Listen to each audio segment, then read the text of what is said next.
आप कितने आवर्स पढ़ते थे कि कितने आवर्स मिनिमम 12th साइंस में पढ़ना चाहिए?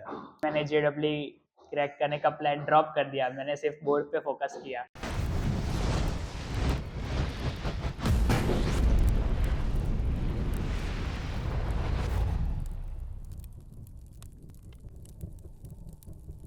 ऐसा कहा जाता है कि विश्वास एक ऐसी शक्ति है जो असंभव चीजों को भी संभव कर सकती है। लेकिन आज सबसे बड़ी मुश्किल की बात यह है कि लोगों को भरोसे पर शक है और शक पर भरोसा है। हमारी ये कहानी है बोर्ड के अंदर टॉप 1% में आने की। हमारी आज की कहानी है विश्वास की। हमारी आज की कहानी है निर्मल पटेल की, जिन्होंने बोर्ड के अंदर 95.1 परसेंटाइल और गुजसेट के अंदर 96.7 परसेंटाइल रिजल्ट अचीव किया है। और इतना ही नहीं, वो गुजरात गवर्नमेंट की तरफ से ₹4 लाख की स्कॉलरशिप के लिए क्वालिफाई भी हो चुका है। कैसे किया उन्होंने ये मुकाम हासिल, जानते हैं इस वीडियो के अंदर। मेरा सबसे पहला क्वेश्चन है निर्मल आपके लिए, आपने मानस इंस्टीट्यूट को ज्वाइन कैसे किया? सर, जब मेरा 9th क्लास खत्म हो चुका था और तब उसके बाद वैकेशन आया था और मेरा 10th स्टार्ट होने वाला था, तब मैं किसी अच्छे इंस्टीट्यूट की खोज में था और तब मैंने अपने दोस्त को पूछा था, किस्मत जिसका नाम है, तू कौन से इंस्टीट्यूट में जाता है, तू बता मेरे को। तब उसने मेरे को रिकमेंड किया था मानस इंस्टीट्यूट। उसने बताया था कि उसके रिजल्ट में ड्रास्टिक इम्प्रूवमेंट आया है जब उसने मानस इंस्टीट्यूट को ज्वाइन किया था। तो इसलिए भी मैंने यहाँ पे थोड़ा डेमो लिया और फिर मेरे को अच्छा लगा, तो मैंने फिर 10th के लिए मानस इंस्टीट्यूट को ज्वाइन कर लिया। आपका 10th कैसा रहा था और कैसा एक्सपीरियंस रहा आपको 10th के अंदर?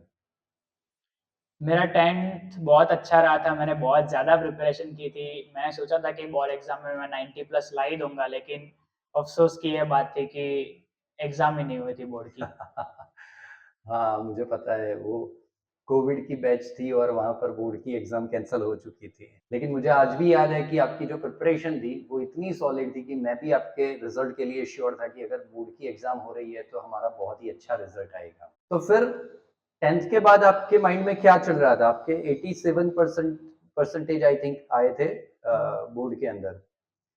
तो 10th के बाद आपके माइंड में क्या चल रहा था कि आपको अब आगे क्या करना है? 10th खत्म होने के बाद तो मेरे दिमाग में एक ही चीज़ चल रही थी, आईआईटी और जेईई। तो आपने मानस क्यों कंटिन्यू किया? क्योंकि उस समय पर आपके सामने बहुत सारे ऑप्शन रहे होंगे, जैसे कि बहुत रेप्यूटेड इंस्टीट्यूट की तरफ से मुझे पता है कि आपको कुछ स्कॉलरशिप मिल रही थी या फिर बहुत फ्रेंड्स कहीं पर और जा रहे थे और हमारे यहाँ शायद आप अकेले ऐसे स्टूडेंट थे जो कि 11th साइंस के अंदर थे। तो क्या था आपके माइंड के अंदर?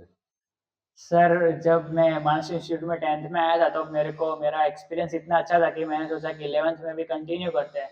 और बाकी उसके कुछ प्रोज भी थे कि जैसे बैच छोटी थी, आपने जैसे बताया कि मैं अकेला ही स्टूडेंट था तब, तो तब मेरे को पर्सनलाइज अटेंशन मिल रहा था। और फिर जब क्लासेस में कोई भी डाउट पूछे तो उसके आंसर भी क्विकली मिल जाते थे 11th के स्टार्टिंग में। तो फिर मैंने सोचा कि कंटिन्यू ही करते हैं, कोई और जगह जाने की ज़रूरत नहीं है अभी। लेकिन तो ये सारे जो आपने मुझे बताए उसमें से हो सकता है बहुत सारे इंस्टीट्यूट जो है उनके अंदर ये फैसिलिटी भी होती है। तो आपका डिसाइडिंग फैक्टर क्या रहा था कि एंड टाइम पर आपने डिसाइड किया कि नहीं सर मुझे अपने विश्वास के ऊपर कायम रहना है, वो कौन सा ऐसा डिसीजन था? सर, जो सबसे ज़्यादा डिसाइडिंग फैक्टर था वो तो यहाँ के टीचर्स ही थे। उनके साथ इतना अच्छा कनेक्शन बैठ गया था। जो मनन सर थे, आप थे, श्याम सर थे, उनके साथ जो कनेक्शन बैठ गया था कि सोचा कि 11th-12th में इनके साथ कंटिन्यू करूँगा तो कुछ फ़ायदा ही हो जाएगा। एक चीज है, भरोसा जो होता है उसका रिवॉर्ड हमेशा मिलता है। तो 12th के अंदर सभी बच्चे जानने की ये जिज्ञासा कर रहे होंगे कि 12th के अंदर आपने प्रिपरेशन कैसे की थी हुँ, और किस तरीके से आपने इतना हाई रिजल्ट जो है वो अचीव किया? हुँ। जब 12th स्टार्ट हुआ था तो मैंने सबसे ज़्यादा फ़ोकस एनसीईआरटी पे ही कर लिया था कि मेरे को इस बुक को अच्छे से याद करना है। फिर मैं कुमार जैसी या फिर एमटीजी फिंगर टिप्स जैसी रेफ़रेंस बुक को यूज़ कर रहा था उसके एमसीक्यूज़ को सॉल्व करने के लिए। फिर जब भी मैं क्लास में आ रहा था तो मैं 100% फ़ोकस के साथ टीचर्स जो बताए उसको फ़ॉलो करने की कोशिश करता था और जो भी कॉन्सेप्ट थे उसको तभी याद कर लेने की कोशिश करता था। जो सर सिखाए उसी दिन घर पे जाके उसको रिवाइज़ करता था।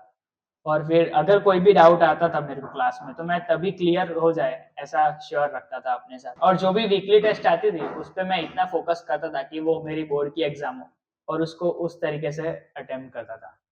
बहुत अच्छे। तो ये पॉइंट बहुत ही मेन पॉइंट है कि आप हर एक वीकली टेस्ट को ऐसे प्रिपेयर करो जैसे कि वो आपकी बोर्ड की एग्जाम क्यों ना हो, क्योंकि एक दिन आप सच होने वाले हो और एक दिन आप बोर्ड का सामना बिल्कुल ऐसे ही करेंगे।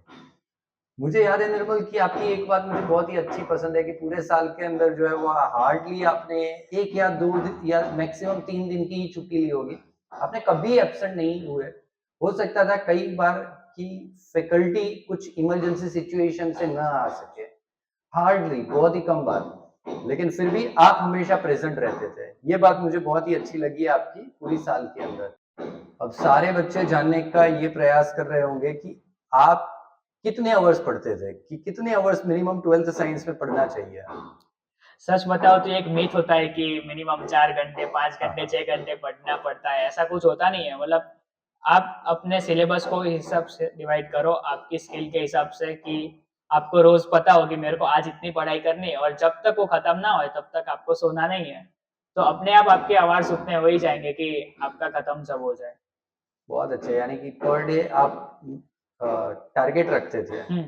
और जब तक वो टारगेट खत्म ना हो तब तब तक तक आप नहीं सोने का। सोते नहीं थे। सोने का बहुत नहीं। अच्छे, यानी हाँ। कि ये कमिटमेंट का रिजल्ट होता है। जो भी कमिटमेंट हम देते हैं और कमिटेड रहते हैं तो डेफिनेटली रिजल्ट फॉलो करता है। ये एक अच्छी बात हमें जानने को मिलती है। तो जैसे ही आपकी एग्जाम नजदीक आ रही थी और शायद 1 महीना 2 महीना 3 महीना बाकी था, तो एंड टाइम पर आपने कैसे प्रिपरेशन की थी? सर जब मेरी एग्जाम नजदीक आ रही थी तो मैंने एनसीईआरटी ऑलमोस्ट खत्म कर दी थी। तो फिर मैंने प्रीवियस ईयर क्वेश्चन को अच्छे से देख लिया था एक एक बार, और फिर एनसीईआरटी को इतनी बार रिवाइज किया था एग्जाम के एक हफ्ते पहले कि वो अच्छे से याद हो जाए, क्योंकि प्रीवियस ईयर क्वेश्चन पे मैंने बाकी जितने लोग ध्यान देते हैं उतना नहीं दिया था, और फिर वो अच्छा हुआ मेरे लिए, क्योंकि फिजिक्स की एग्जाम में तो उसमें से कुछ आया ही नहीं, और फिर केमिस्ट्री की एग्जाम में से भी बहुत कम आया था उसमें से। तो मेरे लिए फायदा हो गया कि एनसीईआरटी फॉलो करने से मेरे अच्छे मार्क्स आ गए। तो निर्मल, ऐसा कोई डिसाइडिंग फैक्टर रहा हो कि आप बता सकते हो कि हाँ सर, ये मैंने किया ना तो रिजल्ट डेफिनेटली अच्छा आने के मेरे चांसेस जो है वो ज्यादा बढ़ गए थे, या फिर मैं इसको बोल सकता हूँ कि ये था मेरा डिसाइडिंग फैक्टर कि इससे मेरा रिजल्ट अच्छा आया था, तो ऐसी कौन सी बात थी? हाँ सर, ऐसा एक डिसाइडिंग फैक्टर था कि मैंने जेडब्ल्यू क्रैक करने का प्लान ड्रॉप कर दिया। मैंने सिर्फ बोर्ड पे फोकस किया, जिसकी अच्छा। वजह से मेरे बोर्ड के मार्क्स इंप्रूव हो गए, वरना दो नाव पे बैठता तो डूब ही जाता। तो मानस इंस्टीट्यूट ने आपके ये अच्छे रिजल्ट के लिए कैसे योगदान दिया है, आप क्या बताना चाहोगे? मानस इंस्टीट्यूट का ही सारा योगदान है। मतलब जो भी टीचर्स थे उन्होंने मेरे को इतना पर्सनली गाइड किया कि अगर मेरे को कोई डिफिकल्टी भी होती थी तो मैं सीधा टीचर्स के पास ही जाता था कि सर बताओ इस ऐसे ही के। अगर कोई लाइफ पे भी कोई जो ऑफ टॉपिक हो, जो पढ़ाई से रिलेटेड ना भी हो, पर वो पढ़ाई को किसी भी वे में अफेक्ट करता था, तो मैं सर के पास ही आ जाता था, मनन सर के पास या धवल सर के पास। तो वो मेरे को गाइड करते थे कि इस सिचुएशन में तुमको क्या करना चाहिए, जिसकी वजह से फायदा हुआ। और एक मनन सर के संडे सेशंस जिसमें वो एक्सरसाइज कराते थे, या फिर वो ब्रीदिंग एक्सरसाइज भी कराते थे, जिससे स्टडी में फोकस ऑटोमेटिकली बढ़ने लगा था मेरा। हर संडे एक सेशन होता था, संडे सेशन। और एक वो ग्रेसिंग वाली प्रोसेस भी कराते थे शाम को 6:20 को, रोज हर रोज। करीब 3 से 4 महीने हमने वो प्रोसेस की थी, तो उसकी वजह से मेरी फोकस इतना शार्प हो गया था कि लास्ट के टाइम पे जो भी क्लासेस में पढ़ाते थे ना, वो मेरे को 100% याद रह जाता था। यहाँ के कोई फैकल्टी की कोई बात जो हमेशा आपको जीवन भर याद रहेगी या फिर आप याद रखना चाहोगे, ऐसी कोई बात हुई थी कभी? हाँ सर, सबसे पहले तो ये मनन सर की बात बताई कि वो जो संडे सेशंस करते थे वो मेरे लिए एकदम लाइफ चेंजिंग। मतलब अभी एग्जाम्स खत्म भी हो गई है, लेकिन अभी भी मैं उनकी सारी प्रोसेस को फॉलो करने का ट्राई कर रहा हूँ, जिससे आगे भी मेरे को फायदा होता रहे। और फिर अगर बात करें कि उनकी और पढ़ाने के तरीके, तो वो इतनी मस्त ट्रिक्स देते थे पढ़ाते वक्त की वो टॉपिक आपको एक बार घर पे जाके पढ़ना है और फिर उसको वापस बुक खोलने की जरूरत नहीं है, आपको वो याद रह जाएगा उस ट्रिक्स को याद करके। आपको फिर वो एनसीईआरटी याद करने की जरूरत नहीं, उसके ट्रिक्स याद करने की जरूरत है। और फिर अगर बात करें अजय सर की, जो मेरे को फिजिक्स पढ़ाते थे, तो वो इतने अच्छे से डायग्राम और उसको अपने डेरिवेशन को बोर्ड पे रिप्रेजेंट करते थे अलग अलग मार्कर से, कि उसको हम एक बार नोटबुक में लिख दे या फिर उसका फोटो खींच ले तो हम उसको एग्जाम टाइम पे डायरेक्ट उस फोटो से भी पढ़ सकते हैं। और अगर राजपाल सर की बात करें तो वो एक ही सम को सॉल्व करने के लिए इतनी सारी 3 4 5 ट्रिक्स देते थे कि आपको कोई भी एक ट्रिक भी ना याद आई तो आपको दूसरी याद आ जाएगी और आप उसको मल्टीपल वे से सॉल्व कर सकते हैं। तो ग्रेट। तीनों सर ने मेरे को एकदम अच्छे से हेल्प किया है, और धवल सर ने तो मेरे को तो तीनों साल गाइड किया है, 10th 11th और 12th। तो मैं शुक्रिया अदा ही रहूंगा उनका। एक्चुअली ऐसा होता है कि कुछ फैकल्टी, कुछ टीचर्स होते हैं वो स्टूडेंट की लाइफ के अंदर इम्पैक्ट डाल सकते हैं, लेकिन यहाँ पर हमारा मानना ऐसा है कि कुछ स्टूडेंट ऐसे होते हैं जो टीचर्स को रेपुटेशन देते हैं, और मैं मानता हूँ कि आप उन्हीं में से एक हो कि जो टीचर्स को भी रेपुटेशन प्रोवाइड करते हो, या फिर ऐसे। मैं मानता हूँ कि आपकी ये जो काइंडनेस है, ये जो पोलाइटनेस है, ये एक बहुत ही अच्छी वजह रही है, और आपका जो हम पर ट्रस्ट है, कि जो विश्वास है आपका, मुझे पता है कि शायद आपने आज का ये जो सेशन है, ये रिकॉर्ड करने के लिए आपने अपना जो रेगुलर जो रूटीन होता है वो भी आपने ब्रेकआउट कर लिया। Our best wishes to you. हमारी शुभकामनाएं हमेशा आपके साथ रहेंगे। आप जो भी करें, बस जीवन में ऐसे ही प्रगति करते रहे। Thank you sir. धन्यवाद।